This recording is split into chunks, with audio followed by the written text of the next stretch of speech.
Good morning friend to all of you. Pragyan IAS में आपका स्वागत है। तो देखो, हम बिना समय गंवाए अपनी क्लासेस आज स्टार्ट करते हैं। तो लास्ट टाइम थोड़ा मैं एक बार रिव्यू कर देता हूं हमने क्या पढ़ा था, उसी के साथ साथ हम आज अपना नया लेक्चर स्टार्ट करते हैं। तो आज हमारी क्लास होगी 5, यानी कि 5वां लेक्चर आज हम स्टार्ट करेंगे। 4 लेक्चर हम सोसाइटी के ऊपर दे चुके हैं आपको, तो 5वें लेक्चर के साथ हम आज आपके सामने आए हैं। तो देखिएगा, हमने लास्ट टाइम थोड़ा ओवरव्यू ले लेते हैं कि कहाँ हमने टॉपिक को समाप्त किया था और नेक्स्ट टॉपिक हम क्या स्टार्ट करने जा रहे हैं। तो देखो, लास्ट टाइम हमने जाति व्यवस्था को लेकर, यानी कि हिंदू व्यवस्था में भी हमने जातिगत स्तरों पर भिन्नताएं पाई थी और उस स्तर से व्यापक रूप से अध्ययन किया है। वहीं हमने मुस्लिम समाज के अंदर भी जातिगत स्तर पर यह देखा है कि यहाँ भी जातिगत स्तर पर कुछ भिन्नताएं देखने में दिखाई देती हैं। तो उसी तरीके से हमने क्रिश्चियनिटी के अंदर भी देखा कि जातिगत स्तरों पर केरल जैसे राज्यों में और तमिलनाडु जैसे राज्यों में हमने स्टडी के माध्यम से भी उसमें देखा और रिपोर्ट आ गई जो सामने निकल के आई। हमारे यहाँ वहाँ भी जातिगत आधार पर अध्ययन किया तो देखा गया कि जातिगत स्तरों पर यहाँ भी बेसिकली भिन्नता दिखाई पड़ती है। तो उसी के साथ साथ हमने आज परिवार वगैरह और नातेदारी वंश परंपरा जैसी हमने आज ये टॉपिक लिए हैं। यहाँ से प्रश्न जब सोसाइटी का बनता है तो ये ध्यान रखना होगा कि सोसाइटी का प्रश्न यहाँ से किस तरीके से बनता है, क्योंकि परिवार को लेकर सोसाइटी का प्रश्न बनने का मतलब यह है कि सोसाइटी को प्रश्न बनने का मतलब कि यहाँ से बिना महिला वुमेन एम्पावरमेंट के प्रश्न कभी नहीं बनता। यानी कि महिला सशक्तिकरण बेसिकली इसका मूल आधार होता है कि परिवार की संरचना ने कैसे महिलाओं की सशक्तिकरण में अपनी महत्वपूर्ण भूमिका दी है। वो परिवार की संरचना हम यहाँ पढ़ेंगे। यानी कि जातिगत आधार पर तो हमने पीछे पढ़ ली थी कि महिलाओं का शोषण किस तरीके से हुआ है, यह भी हमने देख लिया था, और अस्पृश्य जातियों का शोषण किस तरीके से देख लिया था। लेकिन पारिवारिक स्तर पर हमने अभी तक नहीं चर्चा की थी कि पारिवारिक स्तर पर महिलाओं की क्या भूमिका रही। तो वहीं यह बात हम देखेंगे कि परिवार के स्तर पर क्या महिलाओं की भूमिका रही। तो देखो, किस परिवार की संरचना ने महिलाओं को एम्पावरमेंट करने में अपनी महत्वपूर्ण भूमिका निभाई। जैसे परिवार की संरचना अब हम विस्तार से चर्चा करेंगे। तो देखो, परिवार, भारत में परिवार की संरचना किस तरीके की है, यानी कि सोसाइटी में अगर प्रश्न बनेगा तो परिवार की संरचनाओं के ऊपर बनेगा, और परिवार की संरचनाओं के ऊपर बनेगा तो महिला सशक्तिकरण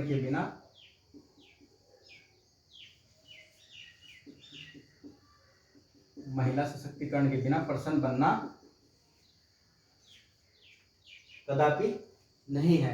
क्योंकि परिवार पे अगर प्रश्न बनेगा और पारिवारिक व्यवस्था को लेकर अगर प्रश्न बना तो महिला सशक्तिकरण उसका केंद्र बिंदु रहेगा। तो ये बात ध्यान रखना, अगर प्रश्न बना तो इसको हम नहीं भुला सकते, क्योंकि ये लिखना ही पड़ेगा कि किस प्रकार की व्यवस्था ने पारिवारिक संरचना के कारण वहां पर महिलाओं का वुमेन एम्पावरमेंट किया और किस तरीके से महिलाओं का शोषण किया, किस परिवार की संरचना के द्वारा महिलाओं का पिछड़ापन की शिकार हुई और किस तरीके से महिलाएं परिवार को लेकर आगे बढ़ी। तो उसी के साथ हम यहाँ आज चर्चा करेंगे। तो देखो, पारिवारिक स्तर पर हम चर्चा करेंगे 2 बिंदुओं को लेकर। परिवार भारत में अभी हाल ही में, देखो वैसे तो संक्रमण काल के भारत दौर से गुजर रहा है, यानी कि संक्रमण काल बोले तो मैंने कल आपको बताया भी था, संक्रमण काल ये होता है कि एक चीज इधर से आई और एक चीज इधर से आई, यानी कि इन्फेक्ट हो रखा है, और इन्फेक्ट होने के बाद वो ना तो पूर्ण रूप से ऐसे है और ना पूर्ण रूप से वैसे है। तो इसीलिए हम देखेंगे वो ऐसे और वैसे, क्या ऐसे और वैसे जो मैं बोल रहा हूँ अभी उस कंटेक्स्ट में, क्या ऐसे और वैसे क्या शब्दावली है वो। तो देखो, हम चर्चा करते हैं परिवार की। तो भारत में परिवार का विभाजन हम 2 स्तरों पर कर सकते हैं, यानी कि उसको 2 स्तरों पर बांट कर देख सकते हैं। तो यानी कि पहला परिवार होगा मूल परिवार। मूल परिवार हम उसको बोलेंगे यानी कि जो अंतर संबंध वैवाहिक संबंधों से बनता है, यानी कि जैसे एक लड़का और एक लड़की दोनों की जब शादी होती है तो एक परिवार का वो एक नियोजन बनाते हैं और एक परिवार की संरचना गठित होती है। तो यानी कि हस्बैंड और वाइफ को लेकर जो परिवार गठित हुआ और आफ्टर सम टाइम कुछ उनके द्वारा प्रजनन दर के तहत बच्चे ने जन्म लिया, उसी के साथ उनका जो एक परिवार की संरचना बनी, यानी कि फादर मदर प्लस सन या गर्ल्स। तो वो हम देखेंगे कि जब उसका परिवार बना तो वो किस संबंध से बना, वो वैवाहिक संबंधों के द्वारा उसका परिवार बना। वहीं हम यह भी देखेंगे कि जो परिवार रक्त संबंधी होता है वो किस तरीके से बनता है। तो उसी के बारे में अब हम चर्चा करते हैं। देखो, भारत में परिवार 2 प्रकार से देख सकते हैं। नंबर 1, मूल परिवार। नंबर 1 मूल परिवार, नंबर 2 रक्त संबंधी परिवार या संयुक्त परिवार ले लो, संयुक्त परिवार। ठीक, हमने ये देखा नंबर 1 मूल परिवार, नंबर 2 रक्त संबंधी परिवार या संयुक्त परिवार, तो इसी को बोलते हैं रक्त संबंधी परिवार। लिख लो इसको, रक्त संबंधी परिवार। तो देखो रक्त संबंधी परिवार की क्या विशेषताएं हैं और मूल परिवार की क्या विशेषताएं हैं, अब ये थोड़ा समझने का विषय और यहीं से प्रश्न बनेगा कि मूल परिवार ने, प्रश्न देखो मैं बोल रहा हूँ, मूल परिवार ने महिलाओं के सशक्तिकरण में क्या महत्वपूर्ण भूमिका निभाई है, चर्चा कीजिए। देखो समझिए ना प्रश्न क्या बोला, इसी तरीके से प्रश्न यहाँ से भी बनता है कि संयुक्त परिवार ने महिला सशक्तिकरण में क्या बाधा की है और उसके आयामों पर चर्चा करते हुए उससे मूल परिवार की विशेषताओं की ओर धकेल दिया है। तो उस तरीके से भी प्रश्न तो बहुत बन सकते हैं, आयाम दुनिया भर के हैं। तो आपको जब बेसिक कोज पता होगा, यानी कि आपको ये पता होगा कि प्रश्न कैसा भी बन जाए, कंटेंट यही आना है इसमें, बस अनुपात का, रेशो का डिफरेंस होगा, वरना कंटेंट जो मैं आपको दे रहा हूँ वही आएगा। आप पिछले 10 ईयर के पेपर्स उठा के देख लेना। देखो कभी भी व्यक्ति किसी के बोलने पर विश्वास नहीं करना चाहिए अपनी प्रिपरेशन के समय। विश्वास करो तो प्रीवियस के एग्जाम उठाओ, यानी कि तथ्यों को लेकर विश्वास करो, किसी के बोलने पे वैसे नॉर्मली विश्वास मत करो। तो इसीलिए मैं बोल रहा हूँ पिछले 10 ईयर के पेपर उठाइए, उसमें सोसाइटी के प्रश्न देखिए और उनको उठा के वहाँ से लगाना स्टार्ट कीजिए, तो आपको यह चीज़ें वहाँ नजर आएंगी। क्योंकि देखो मेंस के स्तर पर क्या होता है, अगर आपने चीज़ें ठीक से समझी नहीं है, रटी हुई है, तो पेन चलाना क्वेश्चन की फॉर्मेटिंग के साथ ही बहुत मुश्किल हो जाता है। क्यों? क्योंकि हमने जो चीज़ें को देखा है, जिस प्रोस्पेक्ट से देखा है, वो रटा को प्रोस्पेक्ट से देखा है। कोई भी टॉपिक आया, आपने उसको किसी न्यूज़पेपर या किसी बुक से उठा के पढ़ लिया, लेकिन वो कितने टाइम तक आपके माइंड में रहेगा? बहुत कम टाइम में रहेगा, वो एक तरीके से रटने वाली घटना हो जाएगी। तो अगर आपने बेसिक रूप से, व्यापक रूप से उनके सभी आयामों पर चर्चा की होगी, तो आपको प्रश्न करना, हैंडल बहुत आसान हो जाएगा। तो उसी के संदर्भ में आज हम यहाँ चर्चा करेंगे कि कैसे इसके प्रश्न आते हैं और कैसे प्रश्न को हम हैंडल करेंगे, किस स्तर पर जाकर करेंगे। तो देखो मूल परिवार क्या होता है और संयुक्त परिवार क्या होता है। संयुक्त परिवार को ही रक्त संबंधी परिवार भी कहते हैं। मूल परिवार को यानी कि एक तरीके से लोकतांत्रिक परिवार इसी को बोलते हैं, लोकतांत्रिक परिवार भी बोल देते हैं। ये बहुत कम आपको मिलेगा लिखा हुआ कहीं पे भी। ये संयुक्त परिवार हो गया, ये मूल परिवार हो गया। तो देखो मूल परिवार कैसे बनता है और किस तरीके की संरचना है। भारत के अंदर दोनों परिवार विद्यमान है, इसलिए अगर दोनों परिवार विद्यमान है कि यानी कि ये भी संरचना है और ये भी संरचना है, तो भारत अभी जो रिफॉर्म हो रहा है वो इस परिवार से निकलकर इस परिवार की ओर झुकाव अधिक है। तो पहले तो ये समझ लें कि ये परिवार है क्या और ये परिवार है क्या, उसके बाद हम इसके व्यापक आयामों पर इसकी चर्चा करेंगे। तो देखो आप, मूल परिवार वह है जो किसी महिला और पुरुष के अंतर संबंध यानी वैवाहिक संबंधों के द्वारा जिसका निर्माण होता है, उसे मूल परिवार कहते हैं। वहीं संयुक्त परिवार वह है जो नातेदारी या ब्लड रिलेशन से संबंधित, मूल परंपरा वंश से संबंधित, यानी कि जैसे एक व्यक्ति है, ये राजा राम, इसका सुपुत्र हुआ रवि, इसका सुपुत्र हुआ मोहन, इसका सपुत्र हुआ कृष्णा। तो ये 3 पुत्र हुए और इन्हीं के जो भाई साहब हैं दूसरे, चंद्रशेखर प्रताप, एक और भाई हैं इनके, कुछ भी मान लो, नाम तो कुछ भी ले लो, अमित।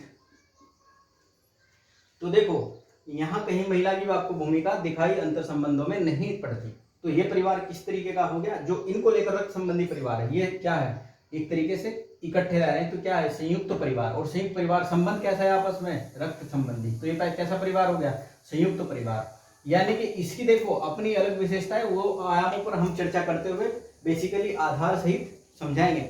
लेकिन अभी इतना समझ लो कि ये परिवार किस स्तर पर विभेदित है, तो इस स्तर पर इनमें विभेद किया जा सकता है। तो देखो पहले पढ़ेंगे हम मूल परिवार, दूसरे साथ साथ पढ़ेंगे फिर उसी के संयुक्त परिवार।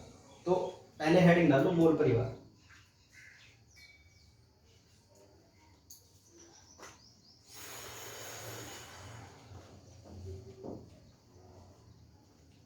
एंट्री डालो मूल परिवार।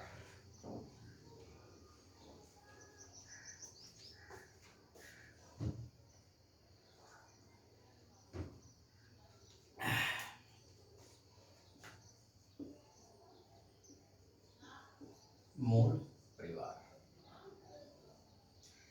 तो प्रश्न तो मैंने बता ही दिया आपको कैसे आएगा कि मूल परिवार ने महिलाओं के सशक्तिकरण में अपनी क्या महत्वपूर्ण भूमिका निभाई है, चर्चा कीजिए। यह प्रश्न आ सकता है। उसी तरीके से दूसरा प्रश्न जो बोला संयुक्त परिवार से कि संयुक्त परिवार ने भारतीय महिलाओं के सशक्तिकरण में अपनी क्या महत्वपूर्ण भूमिका निभाई है, आलोचनात्मक परीक्षण कीजिए। या तो इस तरीके से प्रश्न आता है। देखो ये जो पीछे शब्द लगे होते हैं, आलोचनात्मक परीक्षण कीजिए, मूल्यांकन कीजिए, विश्लेषणात्मक कीजिए, टिप्पणी कीजिए, समीक्षा कीजिए, ये इनका कुछ मतलब होता है। देखो प्रश्न जो आता है आलोचनात्मक परीक्षण कीजिए, उसके अलग अलग स्टूडेंट के अलग अलग आंसर हो सकते हैं। क्यों? क्योंकि ह्यूमैनिटी सब्जेक्ट है, और ह्यूमैनिटी सब्जेक्ट है तो कुछ भी 100% नहीं है।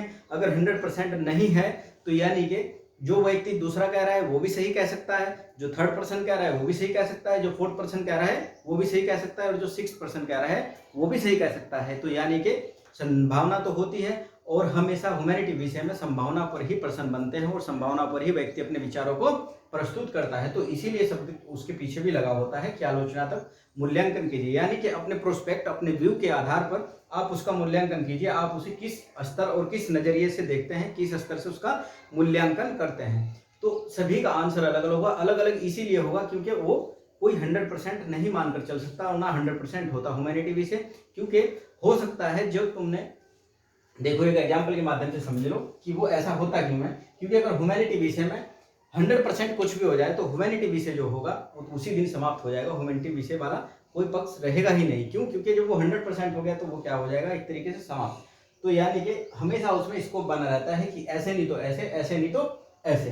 तो देखो एक एग्जाम्पल के माध्यम से मैं आपको बता रहा हूँ कि ह्यूमैनिटी विषय 100% क्यों नहीं हो सकता। क्योंकि इसको ह्यूमैनिटी बिहेवियर में काम करना होता है, और humanity behaviour individual man to man change होता है। तो उसी के आधार पर हम इस सब्जेक्ट को पढ़ते भी हैं और उसी के आधार पर हम इसका आंसर भी लिखते हैं। तो देखो एक एग्जांपल के माध्यम से समझ लेना कि इसको हम कैसे डिफाइन करें। जैसे ये एक राज्य है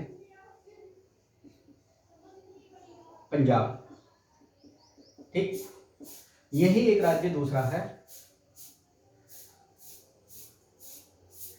राजस्थान,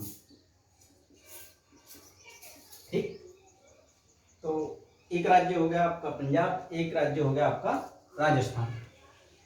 तो देखो राज्य दोनों भारत के हैं, आपको भी पता है इस बात का, तो हम मान के चल सकते हैं कि सभी को पता होगा। तो देखो नेशन आ गया आपका भारत। तो देखो क्या होता है, यहाँ परिवार के स्तर पर अलग है सिस्टम, यहाँ परिवार के स्तर पर अलग है सिस्टम। पढ़ क्या रहे हैं हम? परिवार। तो देखो साथ में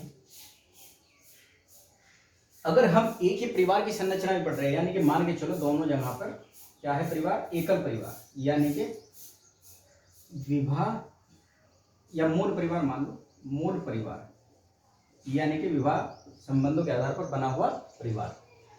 तो देखो यहाँ अंतर इसलिए है कि जो नियम हमने पंजाब के मूल परिवार के लिए बनाया, हो सकता है वो राजस्थान में फिट ना बैठे।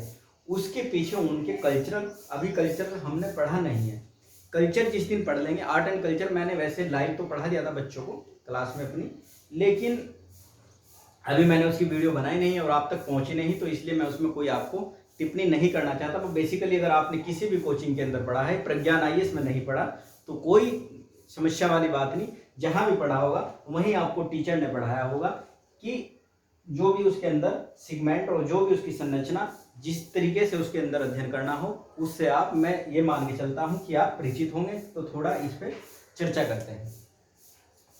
जैसे पंजाब राज्य हो गया और राजस्थान राज्य हो गया, तो पंजाब में जो नियम, जैसे वहां की गवर्नमेंट ने बनाया कोई भी नियम, उन्होंने, अभी तुमने देखा कि उन्होंने बनाया कि कोई भी नियम बना सकता है। मान के चलो कि उन्होंने अभी एक नियम बनाया, मतलब ये मान्य है कि भाई जो मूल परिवार की संरचना है उसके अंदर की जो परंपरा चली आ रही पीछे से संयुक्त परिवारों की, उसके कुछ बिंदु डाल दिए। जैसे,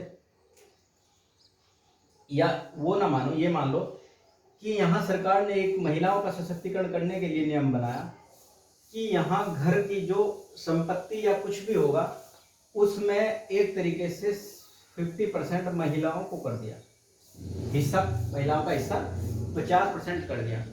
वही हो सकता है यहाँ वो 60% कर दिया जाए, ये 40% मान लो, 60 तो मानेंगे नहीं क्योंकि वहाँ तो सत्तात्मक व्यवस्था है ज़्यादातर। तो देखो ये 50% को लेकर सहज है, ये 50% को लेकर यहाँ का पुरुष समाज सहज है, उसको कोई समस्या की बात नहीं है। लेकिन यहाँ तो वही राजपूताना आज भी अपना अलापने के लिए लगे हुए हैं लोग। तो जब राजपूताना में बात आएगी तो वहाँ क्या है, पुरुष सत्तात्मक समाज, वो पढ़ेंगे मातृ सत्तात्मक पुरुष समाज है। मैं एक एग्जाम्पल के लिए बता रहा हूँ कि ह्यूमैनिटी से क्यों फिट नहीं बैठता है, यहाँ सभी एक ही नियम। तो यहाँ 40% पे लोग चिल्ला रहे हैं और यहाँ 50% पे लोग सहज है लेकर उसको। तो यानी कि ऐसा देखो, एक ही नेशन के अंदर एक जैसे इंसान है, लेकिन उनके कल्चर और उनके रहन सहन और उनका वहाँ का सोसाइटी का माहौल मध्य है, तो वो सभी डिफरेंट है उस तरीके से। उनका खान पान, उनके सारे रहन सहन, उनका क्लोथिंग, ड्रेसिंग सेंस सब अलग है। तो हो सकता है वो यहाँ ना फिट बैठे। वहीं अगर सरकार कोई ऐसा नियम बना दे कि भाई महिलाओं की ड्रेस के ऊपर अगर कोई कानून बनता है, जैसे कि महिलाएं जो ड्रेस पहनती हैं वो थोड़ी भारतीय संस्कृति के अनुरूप पहने, ताकि उसमें भारतीय समाज को गंदा ना किया जाए, उस तरीके से कुछ अगर नियम बन जाता है। वैसे तो कहने की बात हो, वो तो लेकर सहज होना व्यक्ति की नज़रों में होता है कि व्यक्ति किसको किस नज़रिए से देखता है। तो देखो ये सब चीज़ें हो गई।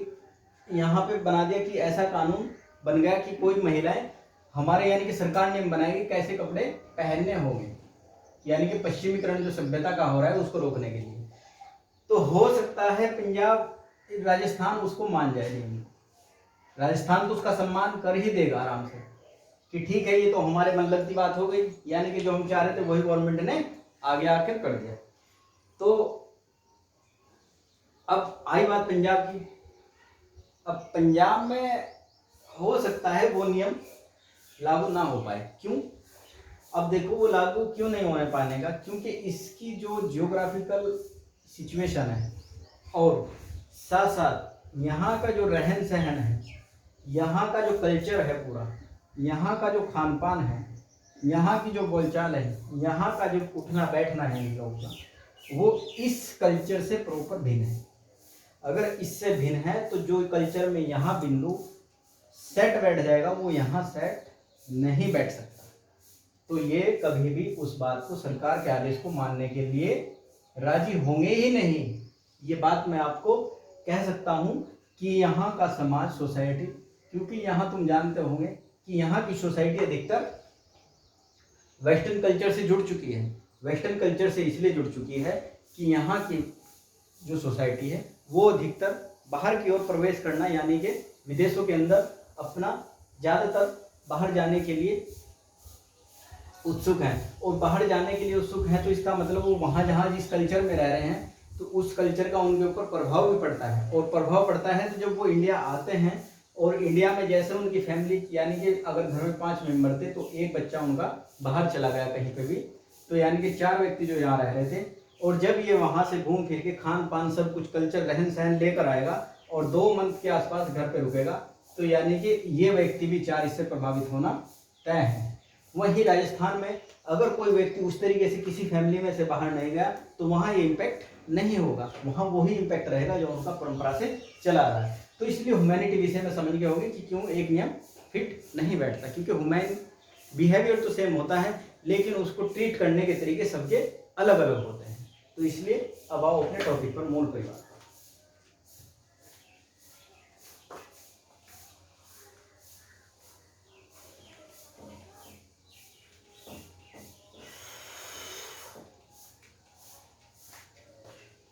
तो देखो मूल परिवार, मूल परिवार में बेसिकली हमारा केंद्र रहेगा महिलाओं के ऊपर, सीधी सी बात है, क्योंकि पर्सन वहीं से बनना है तो उसी पर हम चर्चा करेंगे।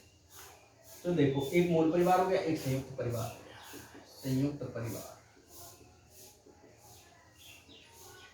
अब आपने देखा होगा कि मूल परिवार में महिलाओं का सशक्तिकरण अधिक होता है as compare to joint family. तो ऐसा क्या है कि वहाँ महिलाओं का सशक्तिकरण अधिक होता है और यहाँ कम होता है। देखो, जबकि होना कहाँ चाहिए यहाँ, क्योंकि यहाँ सोशल बॉन्डिंग और सोशल सपोर्ट अधिक होती है कंपेयर टू मूल परिवार। क्यों? क्योंकि यहाँ देखो, आप एक एग्जाम्पल से समझो, ये एक बच्चा है और एक बच्चा ये है, तो यानी कि एक बच्चा ये और एक बच्चा ये। तो ये बात मान के चलो कि ये जो बच्चा होगा, इसके पास तो अपने फादर और मम्मी है, इसके पास, ये संयुक्त परिवार में रह रहा है, इसके पास कौन होंगे? चाचा जी, ताऊ जी, ताई जी और चाची यानी कि आंटी जी। उसी के साथ साथ और भी हो सकते हैं कुछ लोग, बड़े ताऊ जी के लड़के बच्चे भी हो सकते हैं और ताई जी की लड़कियां भी कुछ हो सकती हैं, हो सकती है वो इससे बड़ी हो। तो देखो, अगर इस व्यक्ति को, बच्चे को किसी चीज़ की आवश्यकता हुई तो ये एक व्यक्ति से, यानी कि इसने अपने फादर से कोई चीज़ मांगी, यानी पैसे इसको चाहिए, पार्टी करनी, इसकी बर्थडे था तो इसको पार्टी करनी, हो सकता है इसने अपने फादर जी से पैसे मांगे हो, उन्होंने कहा हो कि बेटे अभी मेरे पास नहीं है, शाम को दे दूँगा। लेकिन बच्चे ने तो पहले ही पूरे के पूरे एरिया में, अपने फ्रेंड सर्कल में चिट्ठी घुमा रखी है कि भाई शाम को पूरी की पूरी पार्टी होगी और पार्टी के साथ साथ सभी को वहाँ आना होगा। यानी कि बच्चा तो 3 दिन से उस सेटिंग में लगा हुआ है कि पार्टी करूँगा और सभी अपने फ्रेंड्स को बुलाऊंगा। अब यहाँ पापा जी ने क्या किया, इसकी जो पूरी की पूरी सुनियोजित योजना थी वो डिस्करेज कर दी, क्योंकि मना कर दिया, अभी है नहीं पैसे। मालिक ने तो आगे होटल वालों के साथ भी बात की हुई है कि इससे में पेमेंट हो जाएगा, तुम अपना वहाँ थाली परोस देना सभी को। तो देखो, इन्होंने मना कर दी, चलो कोई बात नहीं। लेकिन बच्चे को तो पता है कि मैं जॉइंट फैमिली में रह रहा हूँ, वो इस चीज़ का फायदा भी उठाता है। या तो इमोशनली ब्लैकमेल करेगा किसी को, परिवार को इमोशनली ब्लैकमेल ज़्यादा करते हैं बच्चे। तो देखो, इसने क्या काम किया कि पापा जी को इसने कुछ नहीं बोला, फिर ये गया अपने लास्ट हथियार किनके पास होता है, ताऊ जी। जैसे ही ताई जी ताऊ जी के पास गया, इसने उनको अपनी बताई सारी की सारी समस्या कि ऐसा है, मैं पहले से ही बुक कर चुका हूँ सब चीज़, और बात आ गई आपकी रिस्पेक्ट की। क्यों? मैंने बच्चों को बता रखा है कि ताऊ जी मेरे बहुत महान हैं और सारा लालन पोषण मेरा वही करते हैं और जो मांगता हूँ वही देते हैं। तो यानी कि व्यक्ति ऐसा तो है नहीं कि इसके इमोशनल इंटेलिजेंस में एकदम से टॉप कर जाएगा, लेकिन कुछ ना कुछ बिंदु तो प्रभावित करेंगे ही इसको भी। तो ताऊ जी ने कहा कि आप पार्टी कर लो, चलो जो भी है मैं कर देता हूँ। तो इसके पास उन्होंने फंड ट्रांसफर कर दिया, तो बच्चे ने पार्टी कर दी। यानी कि सोशल सिक्योरिटी इसके पास अधिक है एज कम्पेयर टू दिस। तो देखो, मूल परिवार का वही बच्चा है, इसको पार्टी करनी थी, सेम सिचुएशन मान के चलो, जब इसको पार्टी करनी थी तो इसने फादर से बोला कि पैसे दे दो, हो सकता है नहीं भी मिले, इसके पास विकल्प कहाँ है, वो निकाल लेगा, फ्रेंड से उधार ले लेगा, उस तरीके से ले लेगा। लेकिन हम पारिवारिक स्तर पर बात कर रहे हैं, तो पारिवारिक स्तर पर अब आप बोलोगे कि मम्मी से ले लेगा, मम्मी ने भी मना कर दी और वहाँ भी मम्मी ने मना कर दी थी। तो यानी कि इसके पास उस तरीके की समस्या ज़्यादा रहेंगी एज कम्पेरेटिव टू दिस।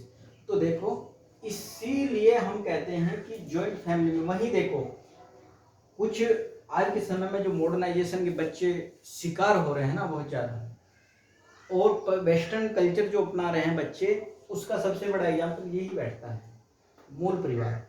मूल परिवार को बताऊंगा कैसे इसमें ज़्यादा वेस्टर्न कल्चर को अपनाया जाता है, इसमें कम अपनाया जाता है, क्योंकि इसमें अपनी वंश परंपरा को मद्देनजर ज़्यादा रखा जाता है और इसमें वंश परंपरा को थोड़ा लिबरल रखा जाता है इस परिवार के अंदर। वो बताऊंगा कैसे, उसका एग्जाम्पल भी दूंगा आपको।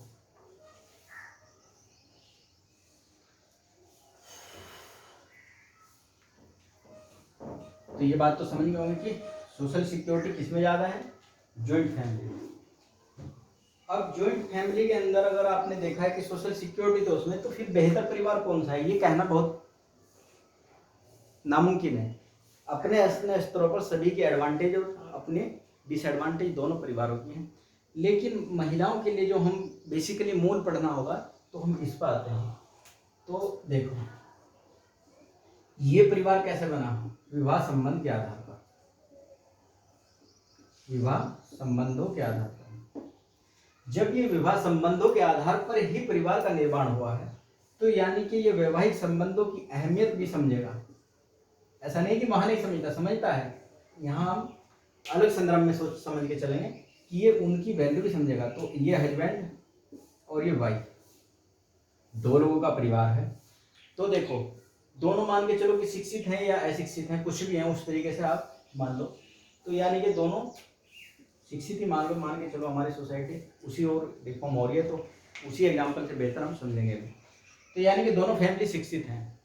उसी के साथ साथ जब दोनों फैमिली शिक्षित हैं, दोनों लड़का भी और लड़की भी, तो यानी कि ये लड़की घर में तो बैठेंगे इससे रही, यानी कि मेड वाइफ तो बन के रहने से ले, तो ये क्या करेगी फिर, ये भी अपना कार्य करने की चेष्टा रखेगी और ये भी कार्य करने लगे अपना और ये भी कार्य करने लगे। तो यानी कि ये भी कार्य कर रहे हैं और मैडम साहब भी कार्य कर रही है। तो देखो, अगर ये महिला भी कार्य कर रही है और ये भी कार्य कर रहा है, तो इसमें क्या होगा, जो घर के स्तर पर होगा, घरेलू स्तर पर होगा कार्य, तो अगर ये बराबर कार्य कर रही है, इसको बाहर जाने का मौका मिला है, अपने राइट समझने का मौका मिला है, तो ये घरेलू स्तर पर भी आकर क्या काम करेगी, घरेलू स्तर पर भी आके बोलेगी कि देखो साहब, काम आप भी 9 से 5 करके आए हो और 9 से 5 ही मैं कार्य करके आए हैं। तो एक काम करो, आप बर्तन मैं साफ कर दे रही हूँ, चाहे आप बना दीजिए। ये तो होता है, आप देखना सिटी के अंदर जाकर और गांव में आकर। और गांव में अगर ये बात जॉइंट फैमिली में हो जाए तो आप समझ सकते हो क्या होगा, क्योंकि वहां तो आत्मसम्मान की बात हो जाती है काम करना घर का। यानी कि वहाँ सोसाइटी का दबाव भी कुछ ज़्यादा रहता है उस तरीके से, क्योंकि अगर कोई व्यक्ति घर का मुखिया है, संयुक्त परिवार में क्या होता है, बड़ा एक व्यक्ति मुखिया होता है, उसी के आदेश निर्देश चलते हैं घर में। अगर वो आदेश निर्देश नहीं चलेंगे तो तुरंत किस में कन्वर्ट हो जाएगा, उस वाले में। यानी कि अगर सभी की चलेगी तो वो कहाँ जाके बैठेगा, फिर यहाँ जाके फिर बैठेगा। यानी कि व्यक्तिगत मुद्दों पर थोड़ी बहुत ही चर्चा, व्यक्तिगत विचार प्रस्तुत हो सकता है, लेकिन पारिवारिक मुद्दों पर हमेशा किसी बड़े व्यक्ति की ही चलेगी। लेकिन यहाँ पारिवारिक मुद्दों पर बच्चों तक की चलती है। जो 8-10 साल का बच्चा होता है, उसी पारिवारिक और व्यक्तिगत मुद्दों पर दोनों पर चलने स्टार्ट हो जाती है बात, यानी कि उसकी मानी जाती है। तो देखो, जब ये दोनों के दोनों आए घर पे ड्यूटी करने के बाद, तो इन्होंने कार्य का विभाजन घर पर भी कर लिया। अगर घर पर विभाजन कर दिया तो यानी कि ये भाई साहब भी इतना ही काम कर रहे हैं और ये भी इतना ही काम कर रहे हैं, तो यानी कि यहाँ भी विभाजन हो गया और बाहर भी विभाजन हो गया, तो राइट दोनों का इक्वल इक्वल। जब राइट इक्वल हो गया तो भारत सरकार जो करती है कि महिला वुमेन एम्पावरमेंट के लिए 50% आरक्षण, हर जगह 50% आरक्षण को लेके आती जा रही है सरकार। यानी कि महिला सशक्तिकरण को या महिलाओं को आगे लेके आने के संदर्भ में ये प्रयास सरकार के चल रहे हैं। तो यानी कि ऑलरेडी अगर कोई ऐसा परिवार अपने आप ही अपने अधिकारों से परिचित होकर ये 50-50 का रेशो बना लेता है, तो यहाँ इतना ही तो विकास होगा इसका और इतना ही विकास होगा इसका। तो इसीलिए इसमें स्कोप ज़्यादा होता है महिला सशक्तिकरण का, और इसमें स्कोप किस लिए कम होता है वो भी एग्जाम्पल के माध्यम से समझेंगे। तो देखो, बेसिकली सोसाइटी में अगर तुमने एग्जाम्पल के माध्यम से नहीं समझा तो 2-4-10 दिन में आप भूल जाओगे।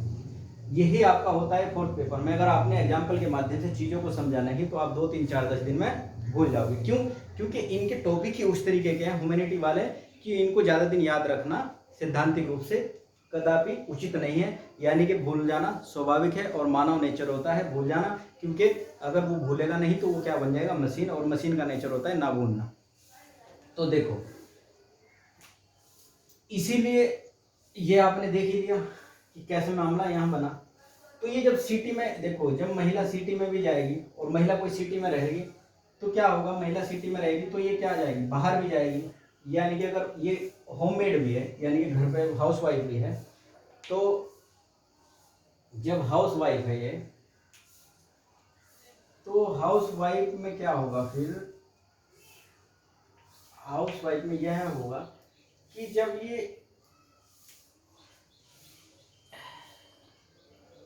रुड़की मान के चलो, रुड़की जैसे सिटी है और रुड़की सिटी के अंदर ये हस्बैंड वाइफ रहते हैं, तो ये हाउस वाइफ है और ये ऑफिस में जॉब करते हैं। तो अगर महिला थोड़ी पढ़ी लिखी हुई है और सिटी में रह रही है और एकल परिवार के साथ रह रही है, मूल परिवार के साथ, यानी वैवाहिक संबंधों के आधार पर जो परिवार बना है उसके साथ रह रही है, तो ये बात तो अंडरस्टूड है, ये बात तो मान के ही चल सकते हैं कि कुछ कार्य घर के जो जैसे लाइट का बिल जमा करना हुआ या गैस बुक करानी हुई, अब तो वैसे ऑनलाइन ही हो जाती है और ये भी ऑनलाइन हो जाता है, लाइट का बिल भी। कुछ और बहुत सारे कार्य होते हैं, घर का सामान लेके आना, ग्रोसरी का सामान लेके आना, या बाकी बहुत सारे सामान होंगे ऐसे, अपने हस्बैंड के क्लॉथ ही लाना, कपड़े ही लेके आना, वो सब चीज़ें ये आराम से कर लेगी। और वहीं जब ये वो काम करने के लिए सिटी में घर से निकलेगी तो इसको बहुत सी चीज़ों का आपको पता होगा सामना भी करना पड़ेगा। कुछ गधे लोगों को कमेंट भी सुनने पड़ेंगे, वहीं कमेंट के साथ साथ उनका रिटेलिएट भी करना होगा, यानी कि सिचुएशन को हैंडल भी करना होगा। हर तरीके की सिचुएशन से ये फेस करेगी, और जब हर तरीके की सिचुएशन को फेस करेगी तो वहीं उसी तरीके से अगर कोई ग्रामीण महिला या कोई संयुक्त परिवार में रहने वाली जो कभी घर से बाहर ही नहीं निकली, वो महिला ये जाए और उसके सामने फर्स्ट टाइम ये कंडीशन हो जाए, तो हो सकता है वो बैठकर कहीं रोने लगे। क्यों? क्योंकि उसने उस समय उस तरीके की समस्या सबसे पहली बार देखी है, और सबसे पहली बार समस्या जब देखी है तो उसके सामने दिक्कतें ज़्यादा आएंगी। क्यों? क्योंकि उसको ये भी भय रहेगा कि कोई मेरे ऊपर अगर कमेंट कर रहा है तो यानी कि कोई मेरे अड़ोस पड़ोस का व्यक्ति उस चीज़ को देख ना ले, हो सकता है वह व्यक्ति उसको गलत प्रेजेंट कर दे किसी के सामने जाके। तो यानी कि सामाजिक दबाव एक तरीके से संयुक्त परिवार की महिलाओं के ऊपर बहुत अधिक रहता है। और आपको पता ही है संयुक्त परिवार में ताऊ जी की सबसे ज़्यादा चलती है, लास्ट प्राणी होता है। और एक बात और बता दूं कि ताऊ जी का जो नाता होता है वो हमारे भारतीय समाज में सबसे बड़ा नाता होता है, क्योंकि हमेशा ताऊ जी जो होते हैं वो फादर से बड़े होते हैं। बाबा जी हमेशा, जो बाबा जी का नाता होता है, आप कहोगे कि बाबा जी सबसे बड़े होते हैं, कि ऐसा कदापि नहीं होता, क्योंकि बाबा जी पापा जी से छोटे भी हो सकते हैं। तो हमारे यहाँ जो नाता है एक ताऊ जी का, वो सबसे बड़ा समाज में माना गया है। तो इसीलिए सबसे ज़्यादा उत्तरदायी भी संयुक्त परिवार के लिए ताऊ जी रहते हैं, अगर कोई संयुक्त परिवार होता है। ऐसा ये मान के चलते हैं, ऐसा नहीं कि हमेशा वही रहेंगे। तो ज़्यादातर जनरली परसेप्शन के हिसाब से हम मान के चल सकते हैं कि उन्हीं की घर में चलनी होगी। तो देखो इसमें महिलाओं का आपने समझ लिया होगा कि कैसे सशक्तिकरण की संभावना स्कोप ज़्यादा है।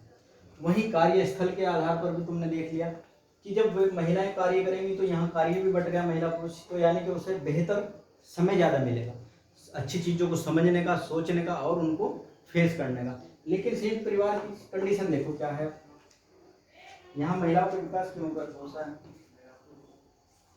यहाँ हमने होममेड का एग्जाम्पल लेके बताया था। होममेड का मतलब जो घरों में कार्य करती है, और ये ऑफिस में चले गए तो उससे कोई आपको दिक्कत नहीं होनी चाहिए। होममेड भी एक कार्य कोई छोटा या बड़ा नहीं होता। यहाँ हाउसवाइफ का एग्जाम्पल लेके बताया, ठीक है।